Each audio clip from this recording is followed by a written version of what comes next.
الرحمن الرحیم۔ اکادمی اسٹوڈیو میں آپ سب احباب کو خوش آمدید۔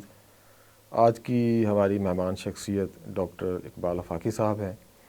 ڈاکٹر صاحب فلسفہ کے استاد رہے، تمام عمر انہوں نے فلسفہ کی تدریس میں بسر کی۔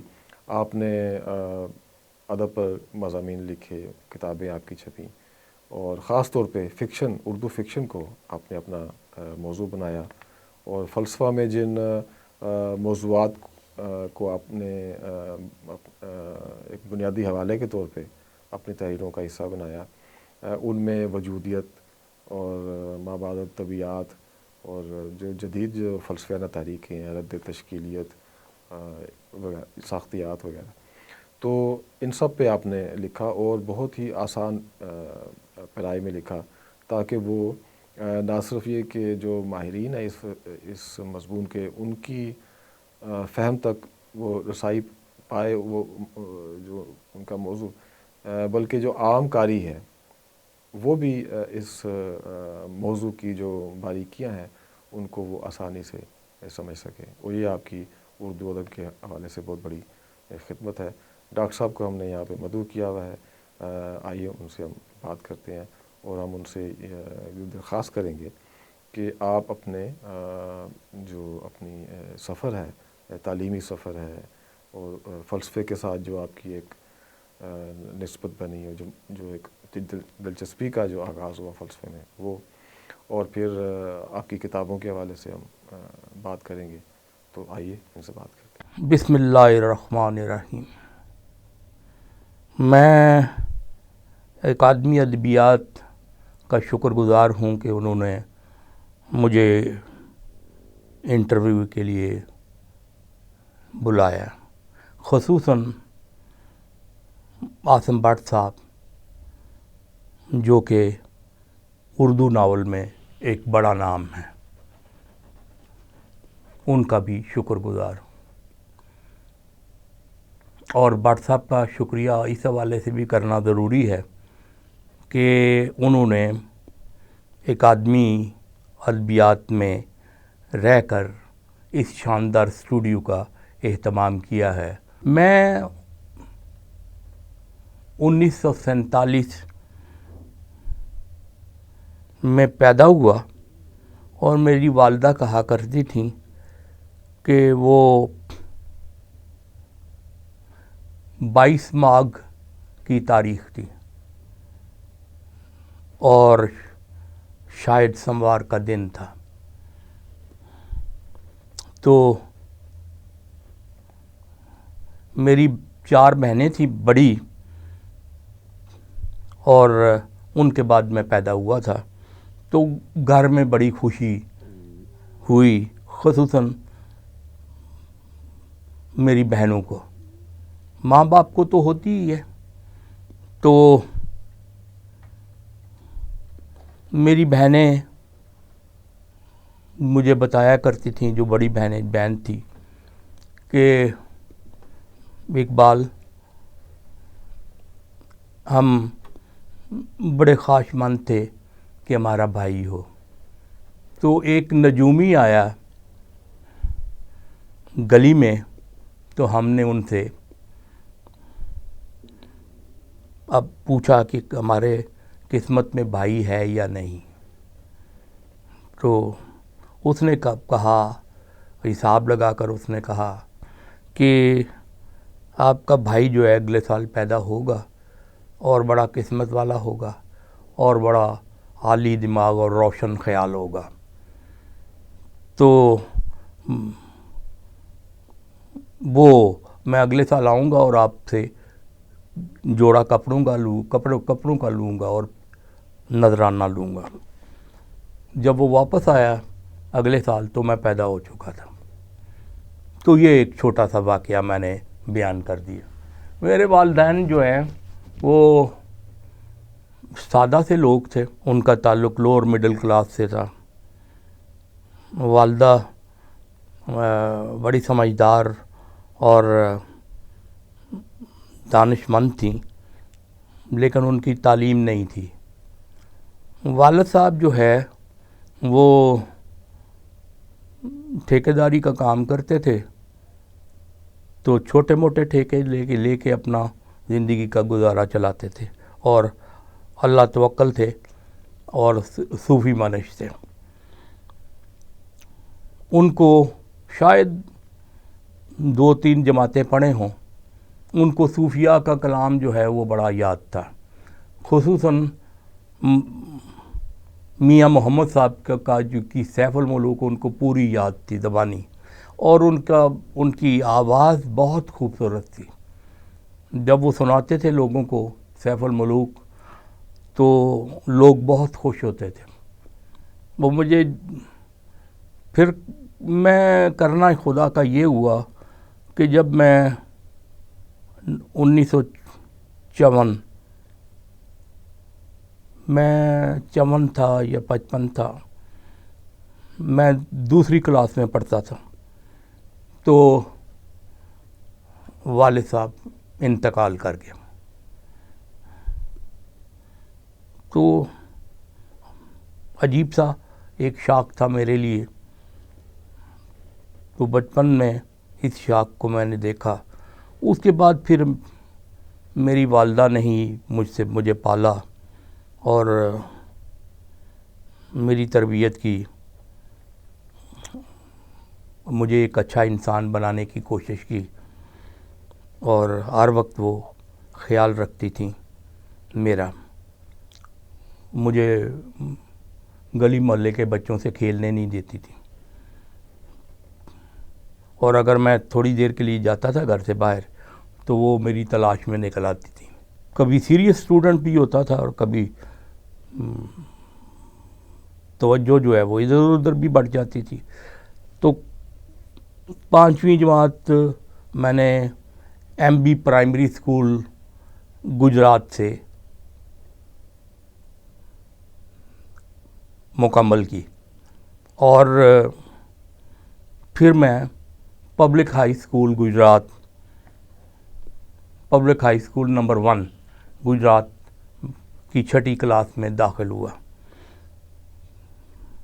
وہ MB پرائمری اسکول کے ماسٹر بشیر صاحب مجھے داخل کرا کے آئے پبلک ہائی اسکول گجرات میں. تو پھر وہاں پہ میں نے پڑھنا شروع کر دیا. ماسٹر عبد الرحمن تھے، خوبصورت آدمی تھے، اور انہوں نے انگلش پڑھایا کرتے تھے، اور ان سے پڑھائی کا سلسلہ شروع ہوا. اور بھی ٹیچرز تھے. پھر اس طرح کر کے میں ہوتے 10ویں جماعت کا میں پہنچا. میٹرک میں نے فرسٹ کلاس لی، اور اس کے بعد پھر والدہ میری نے میری خواہش پر مجھے کالج میں داخل کرایا، اور زمیندر کالج GT روڈ گجرات. والدہ نے ہمارا ایک گھر تھا، اپنے گھر کے علاوہ اس کو بیچ کر کچھ میرے اخراجات پورے کیے، کچھ بہن کے لیے کا جہیز وغیرہ پورا کیا، مکمل کیا. تو وہ میں نے سائیکل لی، کتابیں لی، یہ وہ بڑا خوبصورت زمانہ تھا. اور اس زمانے کی خوبصورتی یہ ہے کہ جو مجھے اب بھی یاد ہے، وہ اپنا فیض صاحب کا وہ جو گانا ہے گلوں میں رنگ بھرے باد نو بہار چلے. یہ اس زمانے میں وہ فلم آئی تھی، اس کے ہر آدمی گاتا پھرتا تھا، اور یہ ایک اچھے نئے اعلیٰ مستقبل کی ایک نوید تھی کہ انسان جو ہے وہ اس کو پھولوں کی طرح کھلنا چاہیے، اور ایک خوبصورت زندگی کی کا آغاز کرنا چاہیے. تو پھر میں وہاں پہ مجھے جن لوگوں نے متاثر کیا، ایک ہوتے تھے پروفیسر آرزو چودھری، اردو وہ پڑھاتے تھے اور میرا پرشین سبجیکٹ بھی تھا، وہ بھی پڑھاتے تھے، لیکن کمال کی اردو لکھتے تھے. کیا خوبصورت، مہاجر سے پتہ نہیں کس علاقے سے تعلق تھا ان کا، اتنی شاندار اردو لکھتے تھے اور افسانے لکھتے تھے. تو مجھے وہ ان کی لکھی ہوئی چیزیں ایسے جیسے میرے روح میں جذب ہوتی جاتی تھی. بہت میں ان سے متاثر ہوتا تھا. اور میں نے ایسی خوبصورت زبان جو ہے وہ کم پڑھی ہے. تو ایک پروفیسر بشیر صاحب تھے جنہوں نے برٹرن رسل کی کتاب کا ترجمہ کیا ہے، ہسٹری آف فلاسفی کا. وہ انہوں نے متاثر کیا مجھے بڑا. ان کا اپنا فلسافیکل انداز تھا، انگلش پڑھاتے تھے، فلسافیکل انداز میں انگلش پڑھاتے تھے، اور میں بہت متاثر ہوا ان سے. اور فلسفے کی طرف میرا دھیان جو ہے وہ پروفیسر بشیر کے جو لیکچرز تھے ان کی وجہ سے میں فلسفے کی طرف گیا. تو ایک چیز میں بتانا بھول گیا ہوں، وہ یہ کہ میں جب چھٹی جماعت میں تھا تو مجھے ایک شخص جو ہے وہ کہ کہانیاں پڑھنے کا موقع ملا. اس کا نام تھا کرشن چندر. کرشن چندر کا کی بچوں کی کہانی ایک کسی رسالے میں چھپ رہی تھی، مجھے یاد نہیں رہا رسالے کا نام. اس کا نام تھا چڑیوں کی الف لیلا. تو چڑیوں کی الف لیلا سے کرشن چندر کے ساتھ میرا تعلق ہوا اور آج تک تعلق موجود ہے. تو میں نے اس زمانے میں بہت ساری کہانیاں پڑھتا تھا، اور میرے پاس بچپن میں کوئی 350 رسالے اور کتابیں تھیں، اور بچوں کو بلکہ میں دیا کرتا تھا، اور جسے کہ آنا لے کر، تو آنا لائبریری ٹائپ. تو وہ میرے پاس بہت کتابیں تھیں. پھر اور بہت سارا لٹریچر پڑھا میں نے، نسیم اجادی سے لے کر دت بھارتی تک، اور دت بھارتی سے لے کے پھر منٹو اور کرشن چندر تو پڑھا ہی تھا میں نے، منٹو کو بھی پڑھنا شروع کر دیا. تو اس طرح کر کے اس بیک گراؤنڈ کے ساتھ میں کالج میں پہنچا تھا. اب کالج میں آ کر جو ہے وہ میں نے انگلش لٹریچر بھی پڑھنا شروع کیا، اردو کے ناول اور افسانے بھی پڑھنے شروع کیے، حتیٰ کہ میں نے اردو تنقید بھی پڑھنی شروع کر دی. تو تنقید میں جس شخص نے مجھے اس زمانے میں متاثر کرنا شروع کیا اور میں عاشق ہوا اس کا نام تھا حسن عسکری. کیا خوبصورت زبان اور کیا شاندار لب و لہجہ، اور کتنی اعلیٰ وہ دانشمند والی باتیں. تو پھر میں بی اے میں داخل ہو گیا. بی اے میں نے زمیندار کالج گجرات بیمبر روڈ سے کیا، اور جب میں فورتھ ایئر میں پہنچا تو کالج میگزین کا ایڈیٹر جو ہے وہ سلیکٹ کر لیا گیا. تو اس زمانے میں مجھے وزیر آغا کی اردو شاعری کا مزاج پڑھنے کا بھی موقع ملا. اس نے بھی مجھے امپریس کیا. میں نے عبادت بریلوی کو بھی پڑھا.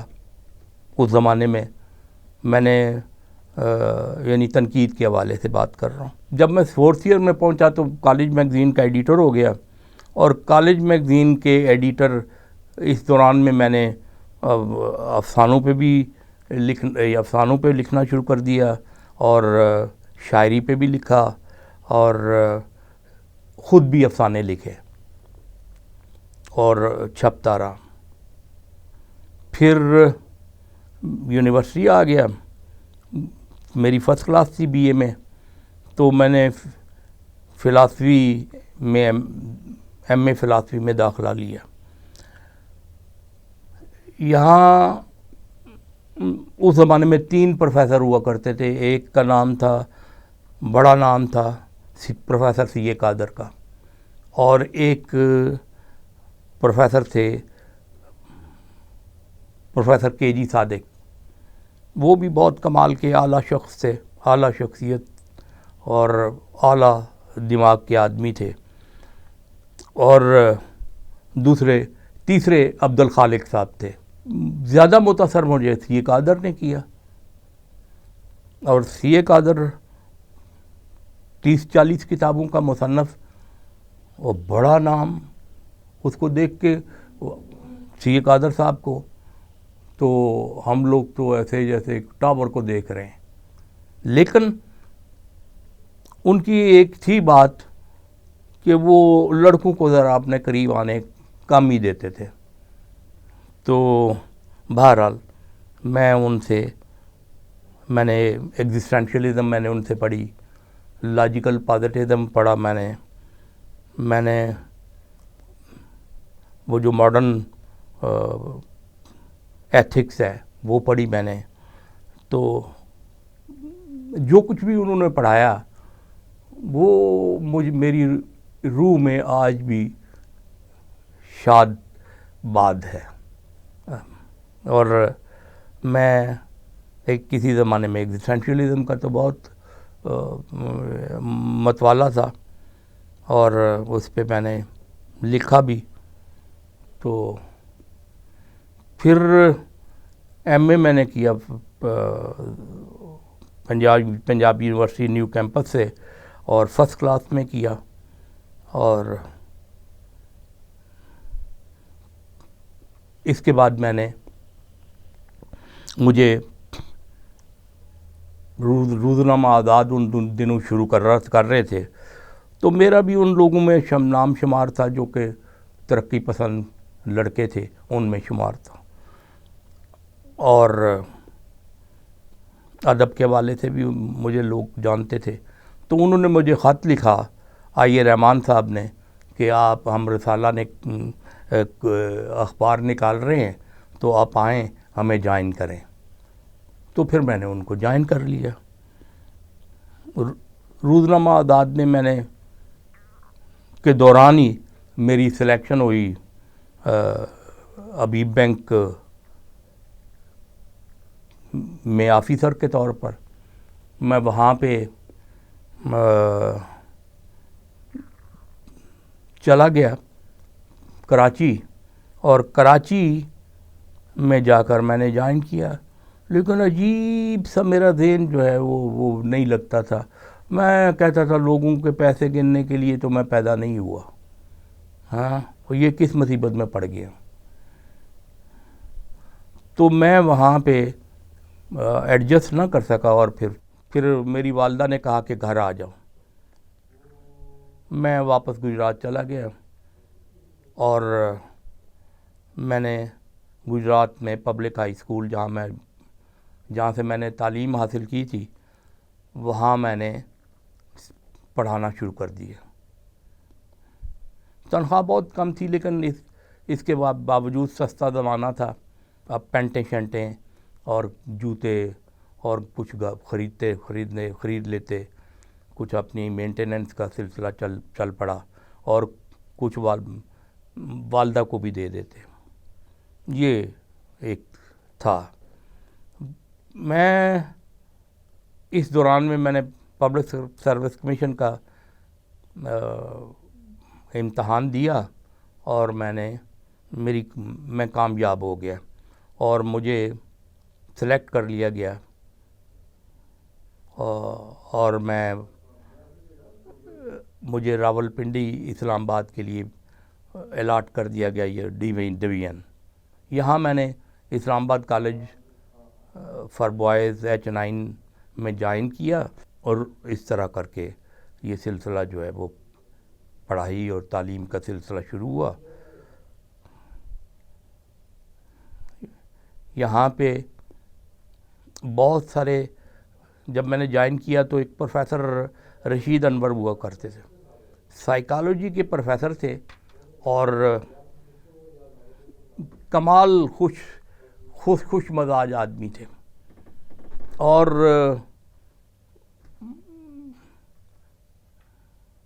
بچوں کی طرح مجھے وہ ٹریٹ کرتے تھے، اور بہت انہوں نے بیک اپ کیا مجھے، بہت میرا خیال کیا.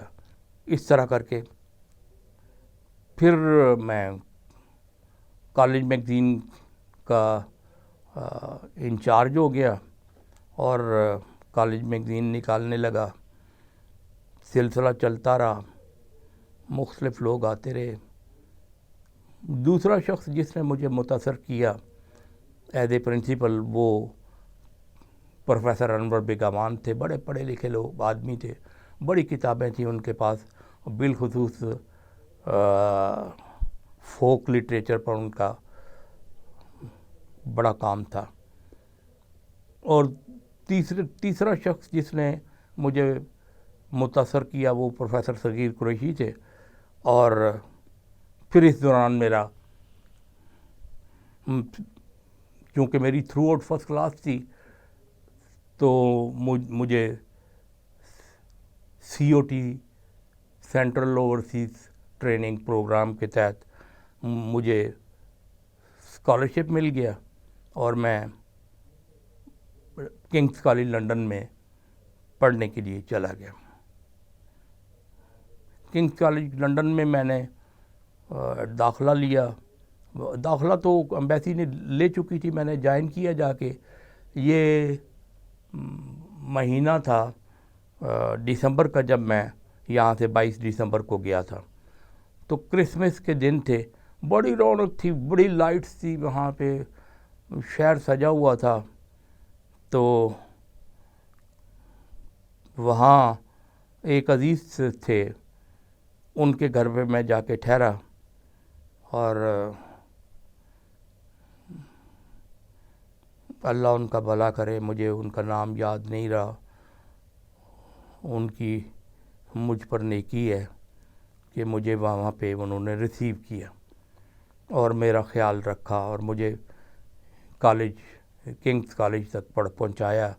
اور وہاں پھر میری پروفیسر کیتھ وارڈ سے جنوری میں ملاقات ہوئی. پروفیسر کیتھ وارڈ میرے سپروائزر تھے، بہت سی کتابوں کے مصنف، اور ان کی فیلڈ جو تھی وہ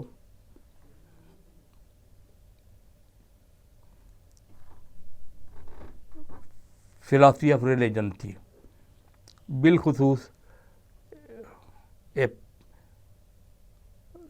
تھیوری آف گاڈ پہ ان کا بڑا کام تھا. تو ان سے میں نے شروع کر دیا. انہوں نے جو ہے وہاں کام کرواتے ہیں بے انتہا. تو مجھے جب میں جاتا ہوں ان کے پاس تو مجھے وہ کہتے کہ یہ کتابوں کی لسٹ ہے، ان کو لائبریری سے حاصل کرو اور اس موضوع پہ جو ہے وہ لکھو. تو پھر میں نے وہاں پہ دن رات کر کے پڑھنا شروع کر دیا. وہاں حالات، ایمبیسی مجھے دیتی تھی اسکالرشپ، اور اچھا وقت گزرا، لیکن بڑی محنت کرنا پڑی. وہاں سے میں نے MPhil کیا اور واپس آ گیا پاکستان، اور پھر کالج کو جوائن کر لیا. تو آتے ہی میں ایسوسیٹ پروفیسر بن گیا. تو اس کے بعد میں نے لکھنے پڑھنے کا کام پھر شروع کر دیا. تو میں یہ درمیان میں بتانا جو ہے وہ شاید بھول گیا ہوں اپنی ادبی ایکٹیویٹیز کے بارے میں. میرا پہلا مضمون جو ہے وہ نئی قدریں حیدرآباد میں چھپا 1972 میں، اور دوسرا مضمون میرا جو تھا وہ چھپا وزیر آغا کے معروف رسالے اوراق میں 1974 میں 1974 میں میرا وہ مضمون چھپا اور بہت تعریف ہوئی اور لوگوں نے کہا کہ شاید یہ بہت سینئر آدمی ہے جس کا یہ مضمون ہے. تو بقول سدید انور کہنے وہ ایک دن مجھے ملے تو کہنے لگے میں نے تو سمجھا تھا بہت سینئر آدمی ہوگا، اب تو ینگ آدمی ہے. اس کے بعد پھر میں نے بہت سے مضامین لکھے اس میں، تو انگلینڈ جانے تک میں نے یہ سلسلہ جاری رکھا. واپس آ کر بھی میں نے پھر وہ اوراق میں لکھنا شروع کر دیا. تو وہاں پہ سے وزیر اعلیٰ کے جو اداریے تھے ان کو میں نے ایڈٹ کیا اور ان پہ کچھ 40-50 صفحے کا انٹروڈکشن اور یا کہہ لیں یا مقدمہ کہہ لیں وہ میں نے لکھا. تو پھر میں ہوتے ہوتے پرنسپل بن گیا اور مصروفیات جو ہیں وہ بڑھ گئیں، تو لکھنا جو ہے پڑھنا تو وہ بھی کم ہو گیا اور ایک کرنا خدا کا یہ بھی ہوا کہ اوراق بھی بند ہو گیا. تو میں تو صرف اوراق میں ہی چھپتا تھا. تو اب یہ سلسلہ جو ہے کہ کالج کے پرنسپل کے طور پر جو مصروفیات تھیں، لکھنے پڑھنے کا کام جو ہے وہ رک گیا. 2007 میں ایز پرنسپل ریٹائر ہوا. میرے آخری کالج کا نام تھا فیڈرل گورنمنٹ کالج F10 اسلام آباد. وہاں سے میں باعزت طریقے سے ریٹائر ہوا اور اللہ کا شکر کیا. تو جب میں نے کرسی چھوڑی اور اپنے جانشین کو کرسی پیش کی اور جا کے صوفے پہ بیٹھا تو میں نے اسے کہا میں نے اللہ کا شکر کیا ہے کہ میں اپنی ذمہ داریوں سے نبردازما ہوا اور عزت سے میں اس کرسی سے اٹھ کے یہاں پہ آ کے بیٹھا ہوں. تو یہ چیز جو ہے وہ اب بھی میں جب کالج میں جاتا ہوں تو میرا جو ہے پرانا سٹاف ہے وہ اب چپڑاسی سے لے کر جمعدار تک اور جمعدار سے لے کر کلرک، اور وہ بھی بوڑھے ہو رہے ہیں اور پروفیسر سب دوڑ کے آ جاتے ہیں ملنے کے لیے. تو میں بڑا خوش ہوتا ہوں اگر میں نے کچھ اچھے کام کیے تو ان کی وجہ سے میں لوگوں کے دلوں میں اب بھی موجود ہوں. تو یہ تو میری کالج کی زندگی تھی، وہ ریٹائرمنٹ. پھر میں نے ریٹائرمنٹ کے بعد لکھنے پڑھنے کا کام شروع کیا. ڈاکٹر صاحب ابھی ہم بات کر رہے تھے مختلف فلسفیانہ جو تحریکیں ہیں جو آپ کے اس دور میں جب آپ کے زمانہ طالب علمی میں بھی عروج تھا، ان کو آج بھی وہ ہمارے فلسفہ کے مضمون میں بنیادی حوالے کے بنیادی موضوعات کی حیثیت رکھتی ہیں. تو ان میں ایک تحریک وجودیت پسندی بھی تھی اور یہ آپ کی بھی یہ موضوع جو ہے آپ کے پسندیدہ موضوعات میں سے ایک رہا. آپ نے اس میں متعدد مضامین لکھے، آپ کی کتاب پوری ایک اسی موضوع پر ہے اور آپ کے جو تھیسس تھا جو آپ مجھے بتا رہے تھے وہ بھی آپ نے اسی موضوع پر لکھا. تو یہ موضوع نہ صرف یہ کہ اس زمانے میں فلسفہ میں بہت مقبول تھا، بلکہ ہم دیکھتے ہیں کہ پوری دنیا میں ادب میں بھی اس موضوع نے بہت تحریک پیدا کی. خود سارتر جو اس وجودیت کے فلسفے کا بہت بڑا نام سمجھا جاتا ہے، وہ ادیب بھی تھے اور انہوں نے جو ادب لکھا وہ بھی ہمارے لکھنے ادیبوں کے لیے مثال کی ایک حیثیت اختیار کر گیا. تو یہ میں چاہوں گا کہ آپ فلسفہ کے حوالے سے اس دور میں جو وجودیت کے حوالے سے جو دلچسپی تھی ایک عام سطح سے لے کے فلاسفہ کی محفل تک، اور پھر جو ادب میں جو اس حوالے سے دلچسپی تھی، اور جو ادب کے مختلف اسالیب پر اس موضوع کی مناسبت سے جو اثرات مرتب ہوئے، اس پر بھی آپ ہم ضرور کچھ ارشاد فرمائیے۔ جیسا کہ بٹ صاحب آپ نے استفسار کیا کہ وجودیت ایگزسٹینشیلزم نے آپ کو متاثر کیا، تو کس حوالے سے کیا، اور کون سے نکات تھے، اور کون سی خصوصیات تھیں جنہوں نے مجھے متاثر کیا۔ ایک بات تو میں پہلے آپ کو بتا دوں کہ وہ ہماری جنریشن جو 60s کی اور پھر 70s کے بعد میں آنے والے لوگ، اور میرا خیال ہے کہ 80s 90s تک جو ہے ایگزسٹینشیلزم خاصا لوگوں کو متاثر کرتا رہا۔ تو میں نے جو ایم اے کا تھیسس تھا وہ اس کا عنوان تھا 1947 کے بعد اردو شاعری میں وجودی رجحانات۔ یہ تھیسس جو ہے یہ اس کو پروفیسر کے جی صادق کی سرپرستی میں نے لکھا، اور اس کے سپروائزر ایکسٹرنل سپروائزر ڈاکٹر سید عبداللہ تھے۔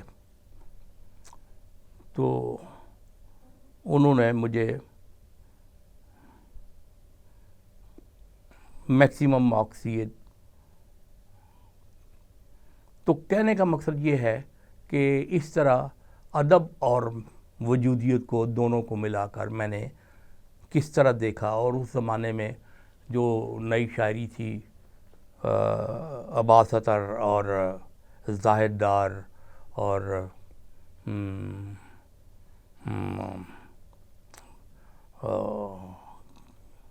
ماخذ کے افتخار جالب، اور یہ سارے لوگ جو تھے اس زمانے کے،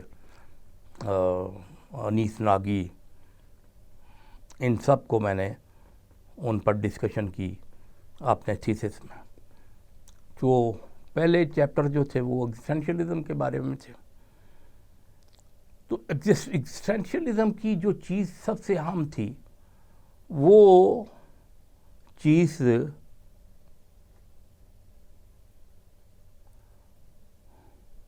تھی آئی ایم نیس۔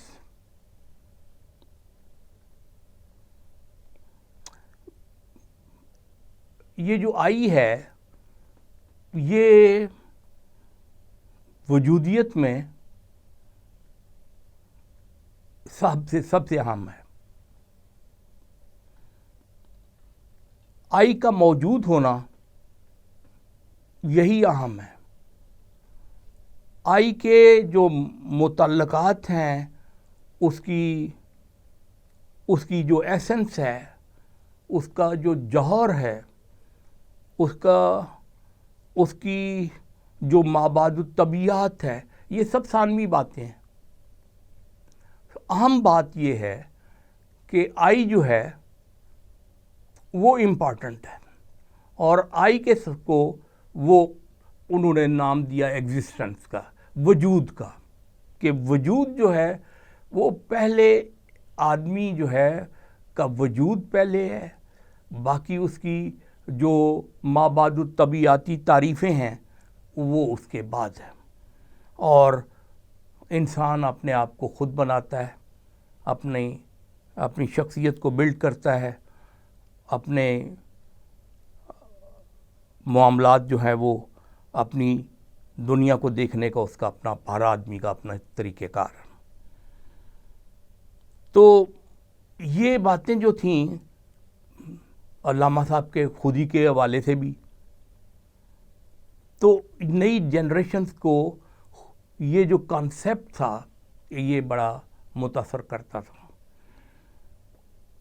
علامہ صاحب کے ہاں مابعد الطبیعات بہت زیادہ ہے, اور علامہ صاحب جو ہیں وہ پرانی قدیم طبیعت مابعد الطبیعت کے ساتھ ان کی جڑت بہت مضبوط ہے. لیکن یہاں پہ ایگزسٹینشیلزم نے اس کو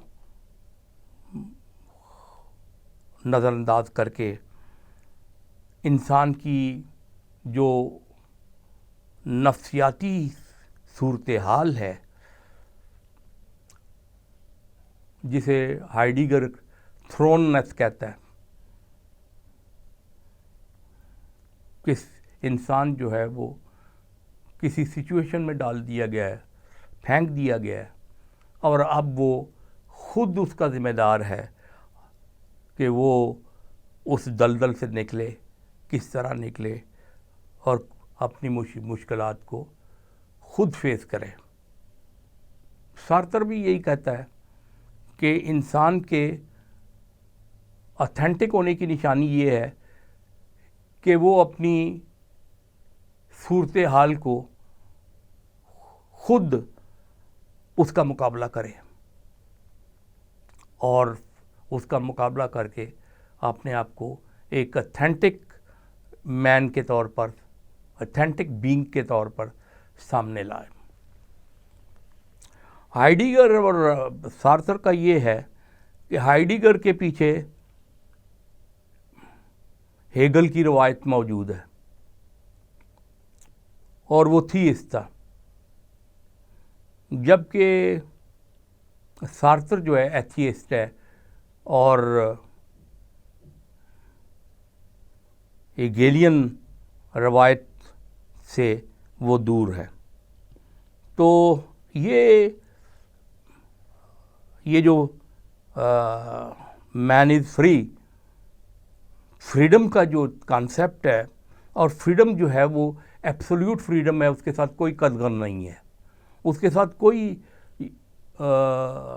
شرط نہیں ہے. آپ اپنے آپ کو آزاد کر سکتے ہیں جہاں تک آپ چاہیں. تو یہ ساری باتیں جو ہیں انہوں نے مجھے بھی متاثر کیا, اور میں جیسے کہ ادب اور فلسفہ دونوں کو ایک ساتھ زندگی میں دیکھتا رہا ہوں, اور میری زندگی کا حصہ رہا ہے. تو اس پہ میں نے بہت کچھ لکھا. یہ میرا ایک مضمون جو ہے وہ ابھی میری جو کہ نئی کتاب آ رہی ہے اس میں ایگزسٹینشیلزم پر بھی مضمون ہے. تو بہت یہ سلسلہ جو ہے یہ اس نے میں نے بہت سے مضامین جو ہیں جو اوراق میں چھپے ان کی بیک پہ ایگزسٹینشیلزم ہی تھا, اور ایگزسٹینشیلزم کے حوالے سے ہی میں نے وہ مضامین لکھے تھے. اس کی بیک پہ فلسفیانہ بیک گراؤنڈ تھی. لیکن پھر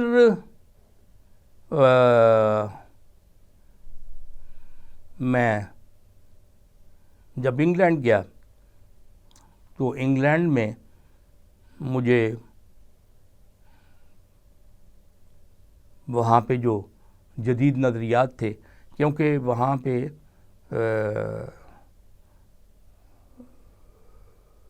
ایگزسٹینشیلزم کا اتنا چرچا نہیں تھا, تو وہ مختلف نظریات وہ کر رہے تھے. تو میں نے جو کام کیا ایپسٹیمالوجی کے حوالے سے وہ زیادہ تر جو تھا وہ